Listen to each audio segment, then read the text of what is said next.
Number 2 says, which polygon has an interior angle sum of 1440, 1,440 degrees?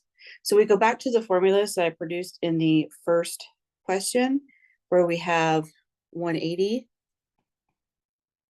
and minus 2, and that's another one of, okay, so the top one is our sum, the bottom one is our individual angles. I just wanted to show that again.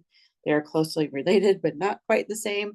So we want to pick the top one right here. That's going to be our 180 times n minus 2 in parentheses. And we already know, we don't know n is number of sides here in this equation. And we actually know the total sum. We're just solving for n here. So we'll use a bit of algebra.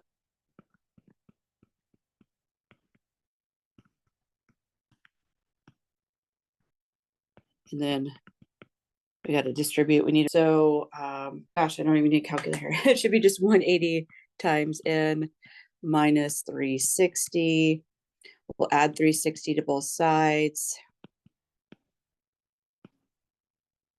And I will use a calculator on this one. Just too early to do mental math. All right, 1800, lovely. All right, so it's looking to be, probably looking to be 10. If we just simply divide out by 180.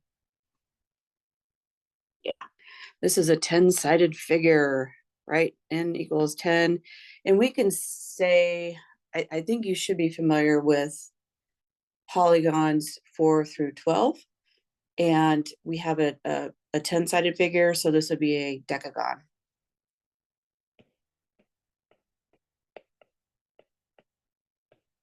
Decagon.